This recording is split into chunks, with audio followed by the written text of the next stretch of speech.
Urdu point T V کے معزز ناظرین السلام علیکم۔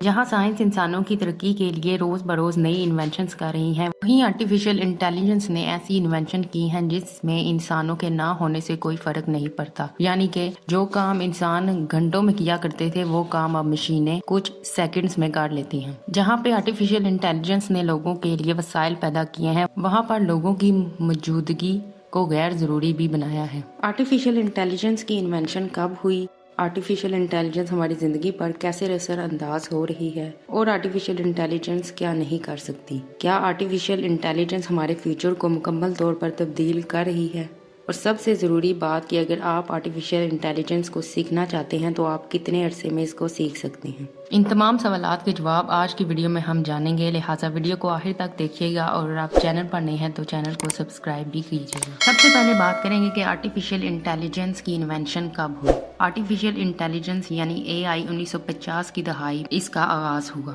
1956 میں مصنوعی ذہانت یعنی AI کی اصطلاح ایک کالج میں ایک کانفرنس کے دوران بنائی گئی۔ 1966 میں MIT میں پہلی مصنوعی ذہانت کی لیبارٹری قائم کی گئی، اور 1973 میں پہلا ماہرانہ نظام MYCIN اسٹیفرڈ یونیورسٹی میں تیار کیا گیا۔ 1980 کی دہائی کمپیوٹر ہارڈ ویئرنگ میں پیش رفت اور نئے مشین لرننگ الگورتھم کی ترقی کی وجہ سے AI کے شعبے نے ایک بحالی کا تجربہ کیا جسے AI سرمائی کہا جاتا ہے۔ مجموعی طور پر مطالعہ کے شعبے کے طور پر AI کی ایک طویل اور متنوع تاریخ ہے جس میں دنیا بھر کے محققین اور ڈیولپر کے تعاون شامل ہیں۔ ایسے کئی عوامل بھی موجود ہیں جہاں پر آرٹیفیشل انٹیلیجنس رونگ بھی رہی۔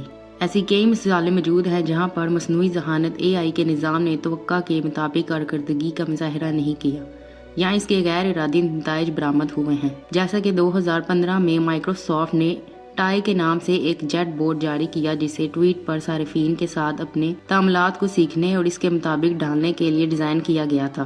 تاہم چیٹ بوٹ نے جلدی سے جارحانہ اور نامناسب ٹویٹس پوسٹ کرنا شروع کر دی اور صرف ایک دن کے بعد اسے آف لائن کرنا پڑا۔ 2016 میں AI سے چلنے والی تجارتی الگورتھم نے اسٹاک مارکیٹ میں ایک عارضی خلل پیدا کیا جس کی وجہ سے اسٹاک کی قیمتوں میں تیزی سے کمی واقع ہوئی، جسے فلیش کریش کہا جاتا ہے۔ 2018 میں افغانستان میں دشمن کے حملوں کے پیش گوئی کرنے کے لیے امریکی فوج کے ذریعے استعمال ہونے والا IT سسٹم خواتین کے خلاف متعصب پایا گیا۔ 2019 میں لندن میں پولیس کے ذریعے استعمال کیا جانے والا AI سے چلنے والا چہرے کی شناخت کا نظام سفید فام لوگوں کے مقابلے رنگین لوگوں کی شناخت میں نمایاں طور پر کم درست پایا گیا۔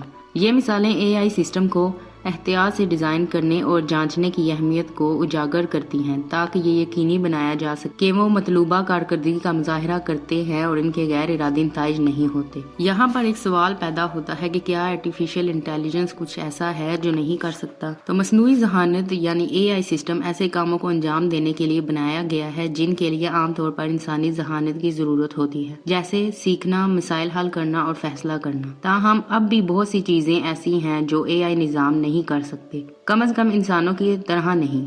کریٹیوٹی، AI سسٹم اس طرح نئے آئیڈیاز یا اصل مواد پیدا کرنے کے قابل نہیں ہے جس طرح انسان کر سکتے ہیں۔ وہ صرف اس ڈیٹا کو معلومات کے ساتھ کام کرتے ہیں جو ہم انہیں دیتے ہیں۔ ایموشنل انٹیلیجنس یعنی جذباتی ذہانت، AI سسٹم میں جذبات نہیں ہوتے اور وہ جذبات کو اس طرح سمجھنے یا جواب دینے کے قابل نہیں ہوتے جس طرح انسان کر سکتے ہیں۔ ایتھیکل ڈیسیژن میکنگ، اخلاقی فیصلہ سازی، AI نظام میں اخلاقی مصنوعات کو اس طرح سمجھنے اور غور کرنے کی صلاحیت نہیں ہے جس طرح انسان کر سکتے ہیں۔ کامن سینس بھی ایک ایسا سسٹم ہے جو دنیا کے بارے میں عام فہم نہیں رکھتے جس طرح انسان کرتے ہیں، اور وہ عقل کی بنیاد پر فیصلے یا فیصلہ کرنے کے قابل نہیں ہوتے۔